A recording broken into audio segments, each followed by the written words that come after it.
우리는 살아가면서 하루에도 수십 번씩 결단을 합니다.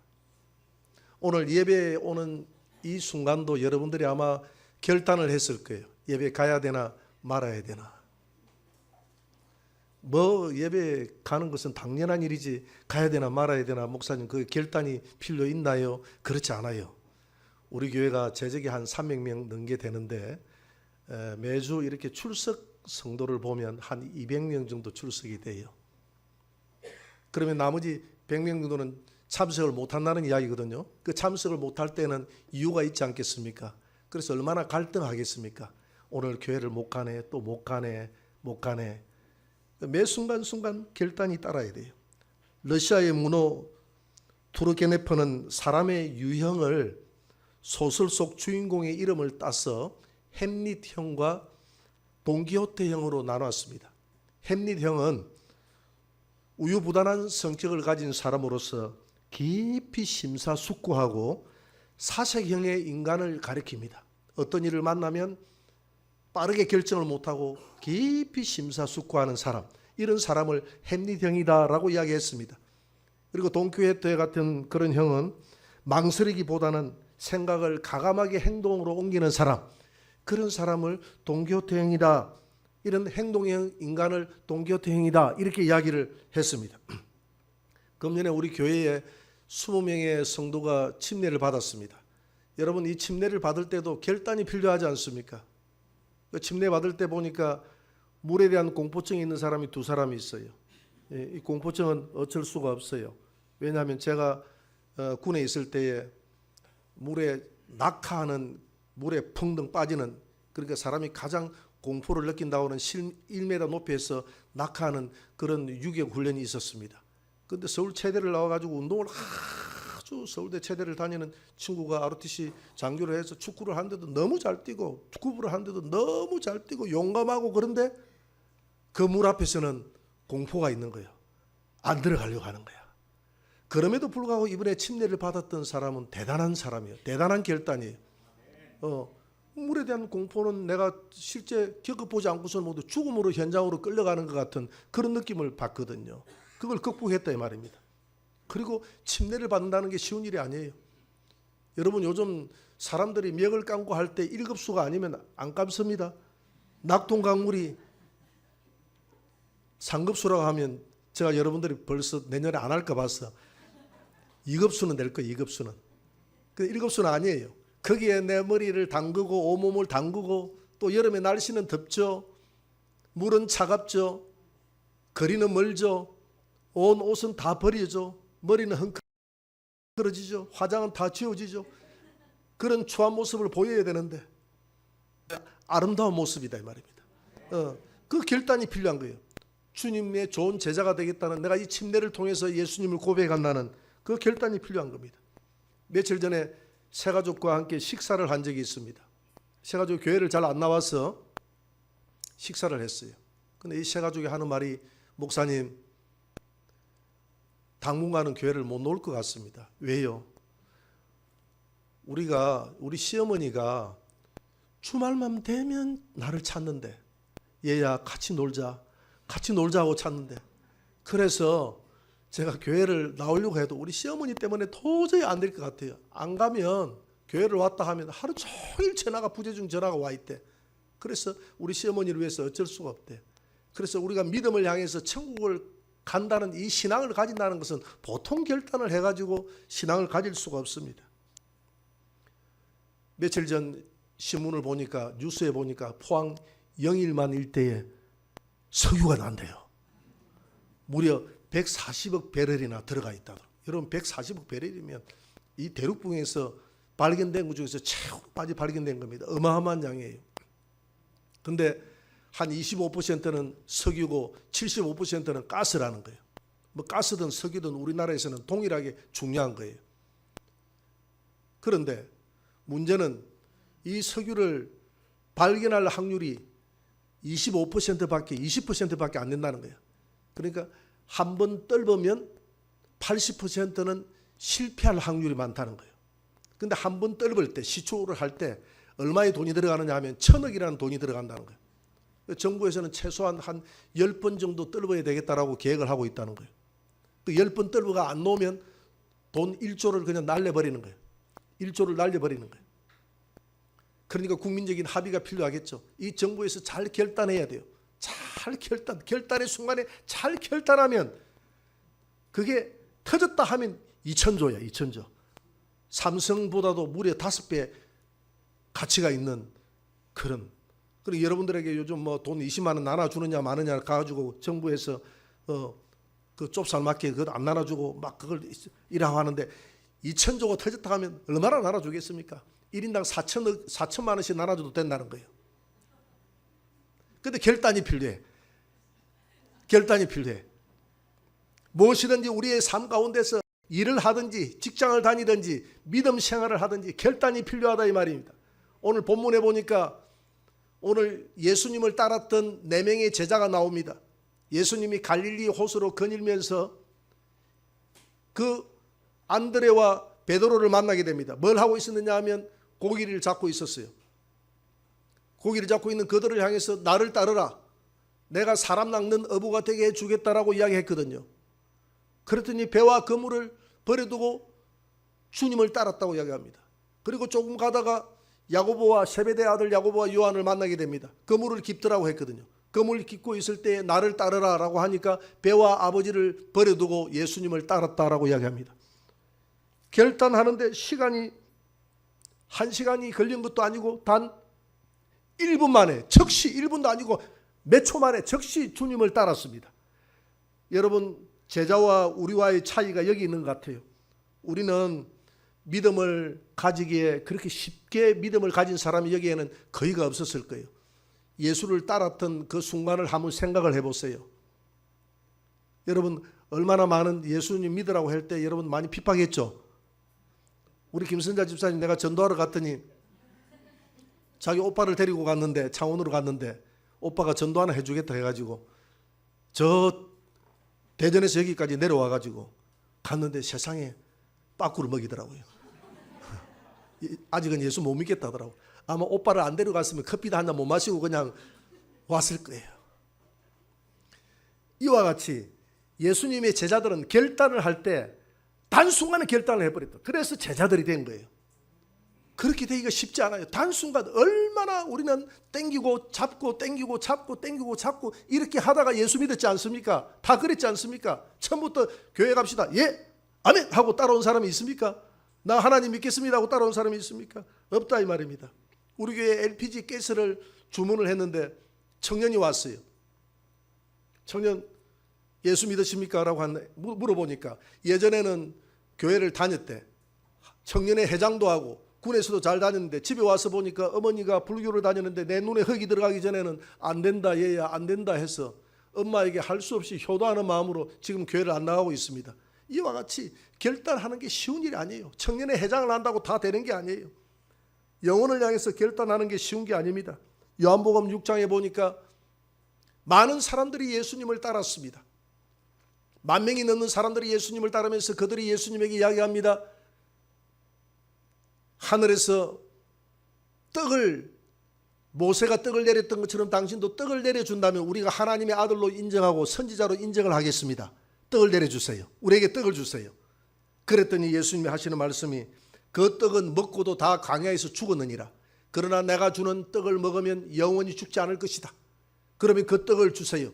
그 떡은 내 살과 피다. 내 살을 먹고 내 피를 마시면 영원히 죽지 않을 것이다. 그랬더니 사람들이 우리가 무슨 허별기도 아니고 식인종도 아니고 자기의 살을 어떻게 먹고 자기의 피를 어떻게 마신단 말인가 그러면서 다 떠나버렸습니다. 그때 예수님이 제자들에게 묻습니다. 너희들은 왜 나를 떠나지 않느냐라고 물어보니까 베드로가 나서기 좋아하는 베드로가 요한복음 6장 68절에서 이렇게 말씀하고 있습니다. 한번 떼어보세요.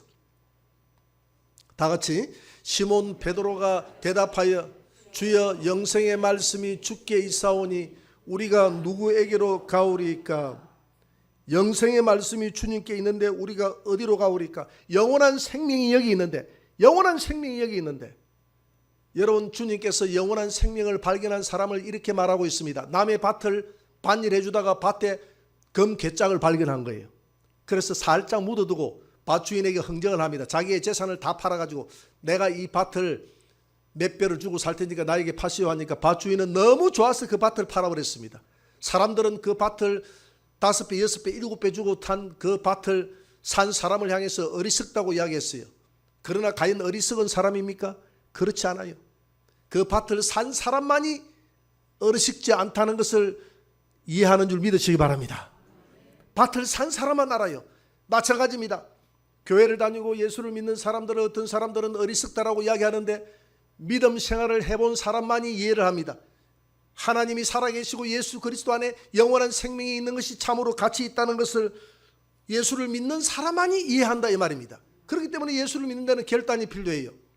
그림을 한번 떼어주세요. 이게 뭐냐면 전설의 보물선 인양착수, 이 수십조 원 소유권 어디로, 그 다음 한번 보세요. 이 보물선이 발견이 됐는데 콜롬비아 앞바다에서 발견이 됐습니다. 영국하고 스페인하고 전쟁할 때 18세기에 전쟁할 때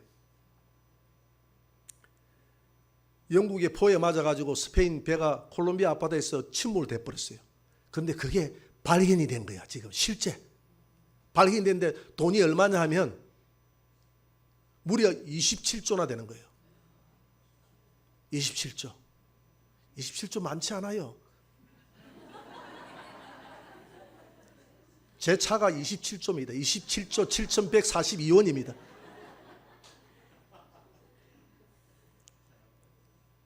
여러분 27조를 선택하겠습니까? 예수를 선택하겠습니까? 예수님을 선택하겠어요? 어떤 성도는 돈 몇백만 원 신천지 다니는 성도에게 빌려놓고 거기에 목이 잡혀가지고 신천지 빚 갚아준다고 가다가 신천지 교인이 돼버렸어요. 몇백만 원의 영생을 버려버렸습니다. 몇백만 원에도 영생을 버려버렸는데 27조를 버리다니요. 속이지 마세요. 그러나 여러분들은 예수를 선택할 줄 믿습니다. 예수 안에는 천하를 주고도, 온 천하를 주고도 내 생명을 잃어버리면 무슨 소용이 있느냐. 여러분, 우리가 생명을 잃어버린다면, 내가 죽어서 영원한 천국에 가지 못하고 지옥에 가버린다면 그 천하를 얻은 것이 무슨 소용이 있겠습니까? 아무 소용이 없어요. 우리 교회 다니는 성도가 그 이야기를 하대요. 사람이 어느 정도 어리석었냐 하면 남편이 말기암 환자야. 딱 2달 사형 선고를 받았대. 2달 뒤에 죽는다고 사형 선고를 받았대. 그런데 통장을 평생 남편이 관리를 했대. 그러면 2달 산다고 하면 통장이 누구에게로 돌아가야 되겠습니까? 아내에게로 돌아가야 되는데 병원에 누워있는 이 남편을 향해서 아내가 그랬더니 여보 내 돈이 좀 필요한데, 그랬더니 나를 부축해라. 부축을 해가지고 은행으로 안내를 해라. 아내가 차 운전하고 은행으로 안내해가지고 닌게를 꽂고 이래 은행에 들어가가지고 자판기가 아니고 그 뭐라나 자동 인출기에서 그걸 돈을 뽑아가지고 부인에게 주더래. 2달 뒤에 이 세상을 떠날 사람이, 그게 인간이에요. 그게 인간이다 이 말입니다. 그렇게 인간이 어리석어요. 그 순간에는 선택을 해야 되지 않겠습니까? 여러분, 한순간의 선택이 얼마나 중요한지. 사도행전 8장에 보면 바울의 결단이 나와 있습니다. 바울이 예수 믿기 전에 사울이라고 하지 않습니까? 그가 예수 믿는 사람들을 잡아 죽이는 사람이었습니다. 그는 유대교의 진리가 있다고 생각했던 사람이었습니다. 그런데 그가 다메섹 도상으로 가다가 우리 주님을 만나게 됩니다. 사도행전 9장 3절을 한번 보세요. 사도행전 9장 3절을 한번 떼어봅니다. 다 같이. 사울이 길을 가다가 다메섹에 가까이 이르더니 호련히 하늘로부터 빛이 그를 둘러 비추는지라. 땅에 엎드려져 들음에 소리가 있어 이르시되 사울아 사울아 내가 어찌하여 나를 박해하느냐 하시거늘 대답하되 주여 니시니까 이르시되 나는 내가 박해하는 예수라. 이 예수님을 만났습니다. 만나고 난 다음에 바울은 예수가 살아있고 내가 지금까지 예수를 잡아 죽이고 많은 사람들을 잡아 죽이고 했지만은 내가 예수님을 만나고 보니까 예수 안에 진리가 있다는 사실을 깨닫고 즉시 회심합니다. 회개를 메타노이아라고 하거든요. 메타노이아는 방향을 전환한다는 말입니다. 그가 어떻게 방향을 전환했느냐? 사도행전 9장 20절을 한번 봅니다. 다 같이 시작. 적시로 각 회당에서 예수가 하나님의 아들이심을 전파하니. 적시로 전파해라. 적시로 예수를 믿어야 돼요. 우리 성경 공부를 해보니까 이런 사람이 있어요. 교회를 나온 지가 지금 몇 년이 됐는데 뭐라고 간증을 하느냐면 우리 절에서는요 이러니까 우리 절이래. 자꾸 우리 절이래. 그 옆에 있는 장로님이 듣고 있다가 너희 절이 무슨 말이고? 우리는 그 이야기를 몇 번 들었거든요. 들어도 그냥 못 들은 척. 그때는 너희 절이 아닙니다. 우리 교회입니다. 옛날 절이에요. 이렇게 이야기 안 해도 들어주시기 바랍니다. 그렇게 콕 찔러서 이야기 안 해도 들어주면 자연적으로 이야기해 줄 사람이 나타나요. 그 고선전 장로님이 나타나가지고 친구지 않습니까? 나타나가지고 너희 절 아직도 너희 절이야. 그러면서 예수님을 믿었으면 확실히 믿어야지. 확실히 결단하시기 바랍니다. 사도 바울은 한순간에 확실하게 회심을 해버렸습니다. 확실하게 해주고 적시로 예수를 전가하는 사람이 됐다고 했지 않습니까? 여러분 집으로 돌아갈 때 예수를 전하시기 바랍니다. 예수를 믿었으면 어영부영하게 잡지 말고 확실히 하나님의 손을 잡고 전가하라 이 말입니다. 전할 때 내가 예수를 믿는 사람임을 나타내는 줄 믿습니다. 롯의 결단을 한번 보도록 합니다. 룻기에 보면 이 룻이라는 사람이 나옵니다. 거기에는 세 명의 주인공이 나와요. 룻, 나오미, 그 다음에 보아스. 나오미가 유다 사람이지 않습니까? 자기의 아들 말론과 기론을 데리고 남편과 함께 기근이 져서 모압이라는 땅으로 이민을 갑니다. 이민을 갔는데 모압 땅에 가가지고 남편 잃고 두 아들 잃고 두 아들을 장가를 보냈는데 하나는 오르바르고 하나는 며느리가 오르바고 하나는 룻이라는 며느리를 맞이했는데 아들이 다 죽어버렸으니까 이제 나오미가 내가 타양 땅에 와서 모든 것을 다 잃었다. 나는 이제 고향으로 돌아가련다. 그래서 두 며느리를 불러놓고 얘들아 그동안 나와 함께 살아줘서 고마워. 그러니까 너희들은 아직도 나이가 있으니까 빨리 시집을 가라. 내 민족에게 돌아가라. 그렇게 하니까 오르바는 울면서 어머니에게 이렇게 뽀뽀를 해주고 어머니 잘 가세요 하고 떠나고 룻은 뭐라고 이야기하느냐면 룻은 룻기 1장 15절을 한번 봅니다.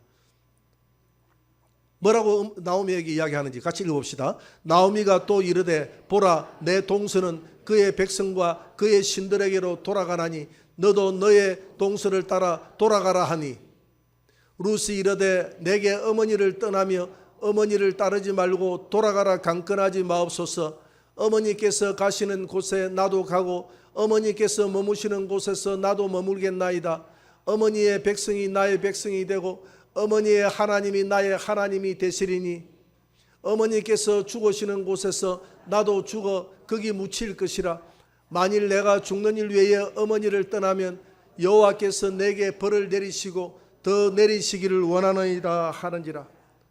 어머니의 하나님이 나의 하나님이 될 것이며 어머니의 민족이 나의 민족이 될 것이며 어머니가 가는 곳에는 내가 가고 내가 만약에 어머니를 배반하여 내가 떠나간다면 여호와께서 내게 벌 위에 벌을 내릴 것입니다. 이렇게 결단했던 이 룻이 고향으로 돌아와서 시어머니를 먹여 살리기 위해서 보아스의 집에 가서 밀 베고 나면 그게 이삭이 남잖아요. 이삭을 주워가지고 봉양을 했는데 하나님이 보아스의 마음을 감동시키사 보아스하고 룻하고 결혼을 하게 되는데 이 보아스가 누구냐 하면 보아스를 통해서 이새가 태어나고 이새를 통해서 다윗이 탄생합니다. 다윗의 후예가 누굽니까? 예수님 아닙니까? 그러니까 이 룻, 이방 여인 룻을 통해서 예수님이 탄생하는 그런 복을 이 결단하는 하나님을 믿겠다고 결단했던 이방 여인에게 주었다 이 말입니다. 마태복음 1장 5절을 한번 보세요. 마태복음 1장 5절 다 같이 시작. 살몬은 라합에게서 보아스를 낳고 보아스는 룻에게서 오벳을 낳고 오벳은 이새를 낳고 이새는 다윗 왕을 낳으니라. 아멘. 여기까지. 여러분 이 룻의 하나님을 믿겠다는 그 이방 여인 그 결단을 통해서 하나님은 그 결단을 높이시고 예수님의 족보에 여인들이 들어가 있지 않아요. 4명의 여인이 들어가 있는데 4명의 그 여인들은 원래 족보에 잘 안 넣습니다. 그런데 족보에 들어가는 그런 영광을 하나님이 주셨다 이 말입니다. 마지막으로 우리 다니엘의 결단을 한번 봅시다. 다니엘은 나라 민족을 잃고 페르시아에 끌려가서 하루에 3번씩 자기 집에서 창문을 열어놔놓고 아침, 점심, 저녁으로 그 예루살렘 성을 쳐다보면서 나라의 회복을 위해서, 민족의 회복을 위해서, 성전의 회복을 위해서 기도했습니다. 기도했는데 이 다니엘이 왕으로부터 가장 큰 사랑을 받으니까 다니엘 옆에 있는 방백들이 다니엘을 시기해서 왕에게 이렇게 말합니다. 왕이여, 앞으로 한 달 동안 왕 외에 어떤 왕 신상 외에 어떤 신에게든지 기도하거나 섬기는 자가 있으면 목을 치게 하소서, 사자의 밥이 되게 하소서. 그래서 검령을 내리소서 해가지고 도장을 탁 찍어가지고 온 나라에 전파합니다. 그런데 그 소식을 듣고도 다니엘은 자기 집으로 가서 문을 활짝 열어놓고, 내 심장 같아도 문을 못 열어놓을 것 같아. 커튼을 치놓고 양심이 있으니까 기도할 것 같아. 그런데 다니엘은 그렇게 하지 않았어요. 문을 활짝 열어놓고 하나님 앞에 변함없이 소리를 좀, 우리 같은 소리를 조금 줄여가지고 하자 이렇게 할 텐데 소리를 줄여가지고 큰 소리로 하나님 앞에 기도했다 이 말입니다. 이것을 왕에게 고발을 했고 다니엘을 잡아들이라라고 했고, 다니엘에게 기회를 준다. 너의 하나님을 버리고 지금도 나를 섬기겠느냐? 아니올소이다. 하나님이 나를 지킬 것입니다. 그리 아니할지라도 나는 하나님을 믿는 일편단심 변할 수가 없습니다. 그렇게 해가지고 사자의 굴에 집어넣어버렸는데 천사가 내려와서 사자의 입을 봉했다고 했습니다. 다음날 아침에 왕이 다니엘을 사랑해가지고 내가 사랑하는 종 하나님의 종 다니엘아 다니엘아 너가 사자의 밥이 되었느냐 어떻게 됐냐 하고 보니까 왕이여 만세수를 하옵소서, 종의 하나님이 천사를 보내사 밤새 나를 지켰나이다 라고 이야기하니까 왕이 분노해서 다니엘을 모함했던 모든 방백들을 다 잡아서 사자굴에 집어넣으라 해가지고 사자의 밥이 되게 만드는 그런 놀라운 역사를 이루었다 이 말입니다. 여러분, 하나님 앞에 나아가서 결단하고 나아가면 하나님이 책임지는 줄 믿으시기 바랍니다. 히브리서 11장 6절에 보니까 내게 나오는 자들은 내가 살아있는 것과 나를 찾는 자들에게 상 주시는 이심을 믿고 나오라고 그랬어요. 하나님이 살아있다는 것을 믿으시기 바랍니다. 하나님께 나아가면 하나님이 복 주시는 하나님이심을 믿으시기 바랍니다. 그래서 우리는 이번에 침례를 받았던 우리 성도들은 침례 한 번 받는 것으로 끝나는 것이 아니라 주님 오시는 그날까지 절대 주님을 떠나지 마시고 결단하시고 주님을 따라가는 저와 여러분들이 되시기를 주의 이름으로 축원합니다. 마지막 한 구절 읽고 마치도록 합니다. 고린도전서 15장 58절입니다. 다 같이 읽읍시다. 그러므로 내 사랑하는 형제들아 견실하며 흔들리지 말고 항상 주의 일에 더욱 힘쓰는 자들이 되라. 이는 너희 수고가 주 안에서 헛되지 않은 줄 알미라. 결코 주 안에서 여러분들이 헌신하고 예배드리고 주를 위해서 살아갔던 그것이 헛되지 않다 이 말입니다. 하나님 앞에 섰을 때 하나님이 갚아줄 줄 믿으시기 바랍니다. 이 땅에서 하나님이 함께함을 믿으시기 바랍니다. 우리가 죽어서도 하나님이 우리에게 갚아준다는 사실을 믿으시기 바랍니다.